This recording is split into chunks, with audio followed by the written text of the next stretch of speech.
Bonjour Juliette Robin, Bonjour. vous êtes bibliothécaire au service du patrimoine de la bibliothèque de l'Institut national d'histoire de l'art, l'INHA. Avec vous, on va revenir évidemment ce matin sur cette annonce il y a quelques jours. 1224 documents spoliés pendant la Seconde Guerre mondiale ont été identifiés dans les collections de la bibliothèque de l'Institut national d'histoire de l'art. C'est l'aboutissement d'un programme débuté il y a plusieurs années pour signaler les œuvres, les ouvrages spoliés pendant l'occupation qui sont entrés dans les collections de la bibliothèque de l'INHA à la fin de la Seconde Guerre mondiale. Peut-être déjà, Juliette Robin, avant tout, revenir, rappeler ce qu'est l'Institut national de l'histoire de l'art, quelle est cette structure et quelles sont ses missions? Oui, bien sûr, puisqu'il arrive qu'on confonde l'Institut national d'histoire de l'art ou INHA avec l'INA, mais donc cela n'a rien à voir. Donc l'Institut de recherche de l'Institut national d'histoire de l'art comprend plusieurs branches. Il y a une partie bibliothèque, donc où je travaille, qui a hérité de deux grandes bibliothèques d'histoire de l'art, la bibliothèque d'art et d'archéologie créée par Jacques Doucet au début du XXe siècle, et la bibliothèque centrale des musées nationaux, qui était la bibliothèque du musée du Louvre. Donc ça, c'est pour la partie bibliothèque. Et il y a également une partie importante d'activités de recherche à l'INHA, sous forme de séminaires de recherche, d'organisation de colloques et de développement d'un certain nombre de programmes de recherche. Certains d'entre eux peuvent se faire en collaboration entre la partie recherche et la partie bibliothèque. Et c'est le cas de ce programme sur les spoliations. Alors justement, oui, parlons de ce programme sur lequel vous avez travaillé ces dernières années, afin, je le disais, de signaler les ouvrages spoliés pendant l'occupation, entrés dans les collections des bibliothèques de l'INHA à la fin de la Seconde Guerre mondiale. J'imagine que ça a été un travail très long, un travail très intensif. Comment est-ce que voilà, c'est organisé, mis en place ce programme, et comment a-t-il évolué? Alors, c'est un programme effectivement qui s'étale sur un certain nombre d'années. Alors, il faut tout d'abord rendre hommage à Martine Poulain, qui était la directrice de l'INHA et qui est la chercheuse qui a vraiment mis en lumière toutes ces questions autour du livre sous l'occupation, par un ouvrage qui fait référence dans le domaine sur la question des livres et des lectures pendant l'occupation, et puis plus particulièrement sur la place que peuvent avoir les ouvrages spoliés dans les bibliothèques publiques françaises. Donc c'est sur ces travaux que l'on s'est appuyé.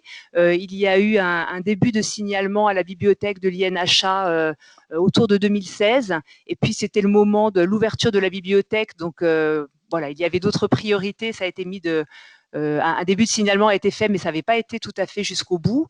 Et ça a été repris donc en 2018. Moi, je suis arrivée au service du patrimoine après une mutation, et c'est un des chantiers que l'on m'a confié, de me pencher de façon plus approfondie pour essayer de mener à terme ce travail de signalement. Mmh. Parce que vous saviez déjà qu'effectivement, il y avait comme ça des œuvres spoliées qui figuraient dans les collections. Vous aviez déjà eu des retours, je dirais en ce sens, c'était quelque chose qui était évident, qui se savait dans la communauté, littéraire et de la recherche dont vous faites partie? Alors c'est quelque chose qui a été connu donc grâce à ces travaux de Martine Poulain, hein, qui Mmh. ne sont pas non plus ancien, et elle a retrouvé dans les archives, aux archives nationales, des listes avec les listes de bibliothèques auxquelles avaient été attribués les ouvrages spoliés. Donc peut-être pour revenir un petit peu sur les différents biais par lesquels Oui, on peut trouver des livres spoliés en bibliothèque, tout à donc fait. sans bien sûr refaire l'histoire des spoliations pendant la Seconde Guerre mondiale, parce Ouais. que là on sait qu'on irait trop Il nous loin. faudrait beaucoup de temps, oui.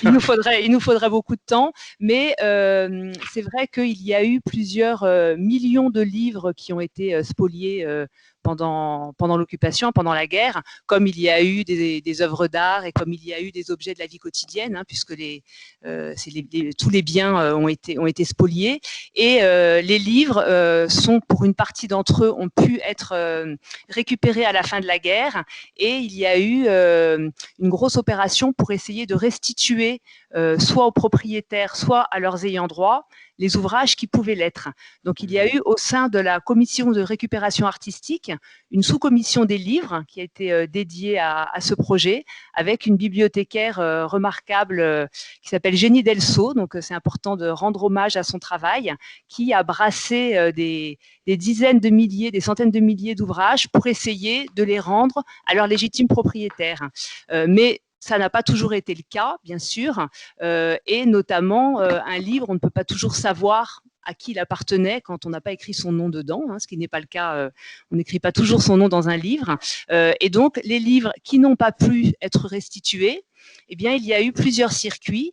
Une partie d'entre eux ont été déposés par un système de commission de choix où l'idée était qu'ils puissent être déposés dans un certain nombre de bibliothèques, mais qui pourraient toujours être mis à disposition si jamais les propriétaires ou les ayants droit pouvaient les retrouver et faire la preuve que ça leur appartenait pour que ça puisse leur être rendu, donc avec un statut juridique de dépôt.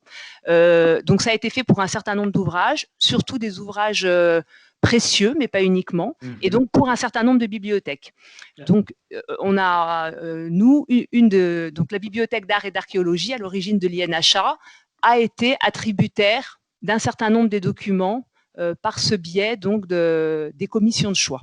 D'accord, effectivement, c'est beaucoup plus clair. Alors, quelles sont ces 1224 œuvres spoliées? Alors là encore, il nous faudrait beaucoup de temps, 1224, ce n'est pas rien, mais voilà, quelles sont les grandes catégories dans lesquelles on peut classer, ranger ces 1224 œuvres spoliées, si tant est d'ailleurs que cela soit possible, hein. Alors, ce sont des ouvrages d'histoire de l'art, puisque donc, comme je vous le disais, l'INHA est une bibliothèque d'histoire de l'art, et les ouvrages ont été déposés en fonction des spécialités des bibliothèques. Donc, il y a eu, par exemple, des ouvrages de médecine qui ont été déposés à la bibliothèque interuniversitaire de médecine, qui a également fait le signalement sur son catalogue. Et donc, pour ce qui est d'histoire de l'art, eh bien, ils ont été attribués à la bibliothèque de l'INHA. Donc, dans les ouvrages d'histoire de l'art, il y a des choses assez variées. Il y a certains beaux ouvrages et ouvrages anciens, notamment des recueils d'estampes. Donc, il y a un de ceux dont j'aime bien parler, c'est un livre de fêtes, qui est un des fonds importants de la bibliothèque de l'INHA, qui sont des ouvrages du XVIIe et XVIIIe siècle, qui représentent les fêtes qui pouvaient avoir lieu au moment des entrées royales dans une ville, d'une victoire, d'un mariage princier. Et donc, il y avait des grandes fêtes qui étaient organisées avec des décors absolument somptueux dans les villes de toutes les grandes villes européennes. Et donc, nous avons un fonds de livres spécialisé sur ce sujet à l'INHA. Et donc, un des livres qui a été déposé par la commission de choix, eh bien, c'est un de ces ouvrages qui s'appelle Course de test et de bac, qui représente un tournoi avec des cavaliers dans la cour du Louvre. Et donc, ça correspondait aux collections de l'INHA et ça a été attribué en dépôt. Et malheureusement, on n'a pas pu retrouver de propriétaire. D'autres ouvrages sont d'apparence beaucoup plus modeste, mais ce sont des ouvrages qui devaient appartenir certainement à des amateurs d'art, à des collectionneurs, peut-être à des professionnels du monde de l'art.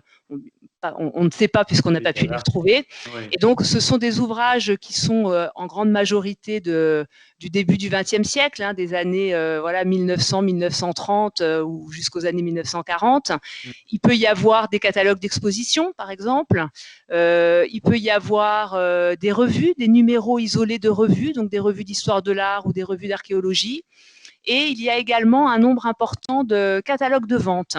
Donc, les catalogues de vente, c'est un type de document dont nous avons un grand nombre à la bibliothèque qui sont très, très précieux pour les historiens de l'art, qui permettent de retracer les ventes d'objets d'art et de tableaux quand les collections sont mises aux enchères. Donc, ça permet d'avoir la liste des pièces, d'avoir une date et d'avoir parfois des annotations avec des noms d'acheteurs et parfois des prix. Donc, c'est une source importante pour la recherche en histoire de l'art et également pour les recherches de provenance. Oui. Donc, les catalogues de vente, par exemple, des années, des ventes qui ont pu avoir lieu pendant la guerre, on sait que ça a été une période florissante sur le marché de l'art, eh bien, voilà, ces catalogues de vente peuvent servir de source. Donc, c'est pour ça que c'est important d'avoir ces catalogues de vente qui complètent nos collections à la bibliothèque de l'INHA. Avec ces documents spoliés, donc au nombre de 1224 effectivement qui ont été identifiés, est-ce que l'on peut imaginer quand même que cela pourrait faciliter une éventuelle restitution aux ayants droit ou c'est encore trop compliqué? Est-ce que là on s'achemine vraiment vers quelque chose de difficile par la suite ou est-ce que quand même cette identification pourrait, je mets vraiment les guillemets, mais essayer de faciliter les choses?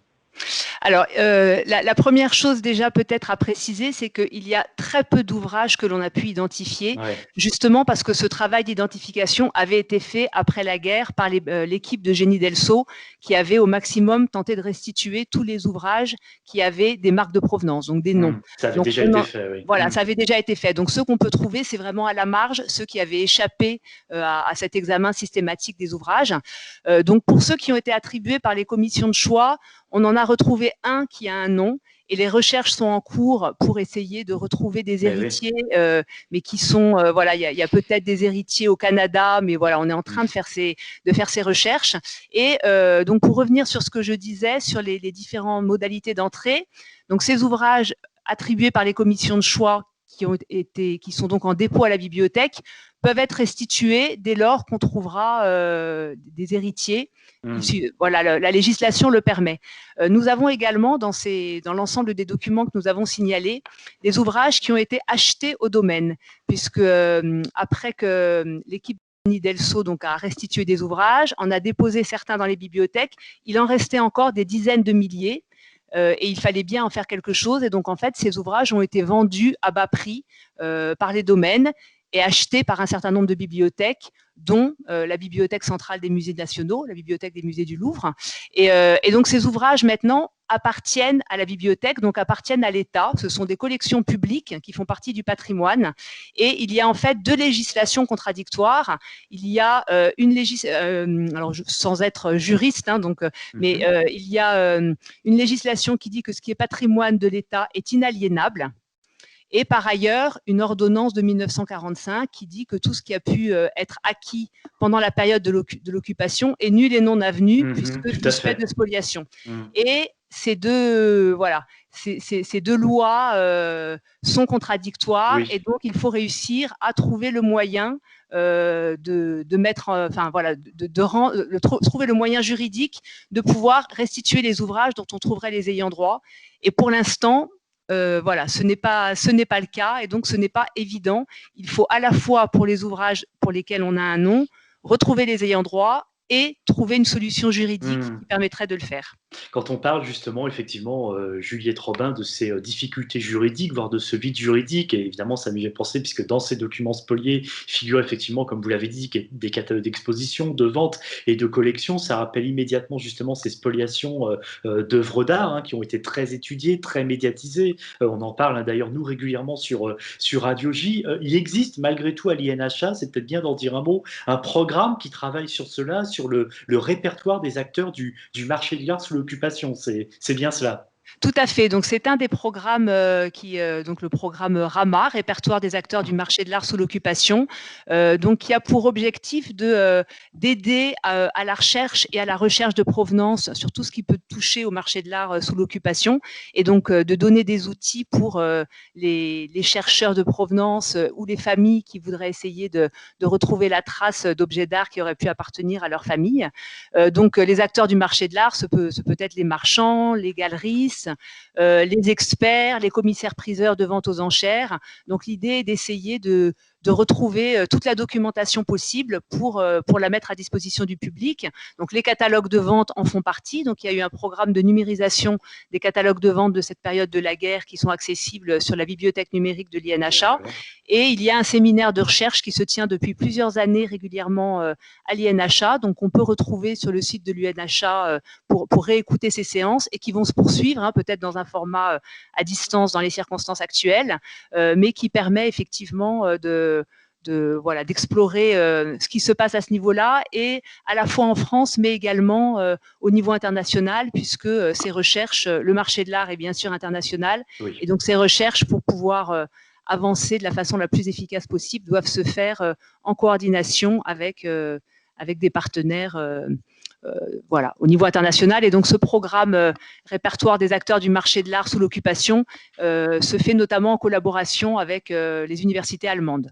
Et nul doute qu'on aura sans doute effectivement l'occasion d'en parler très régulièrement sur Radio J, parce que là, c'est un programme de plusieurs mois et de plusieurs années qui va se poursuivre. Merci beaucoup, Juliette Robin, pour toutes ces explications, tous ces éclairages, effectivement, pour y voir plus clair sur notamment ces 1224 documents spoliés qui ont été identifiés. Juliette Robin, je rappelle que vous êtes bibliothécaire au service du patrimoine de la bibliothèque de l'Institut national d'histoire de l'art, l'INH. Merci beaucoup d'avoir été avec nous Merci. sur Radio J.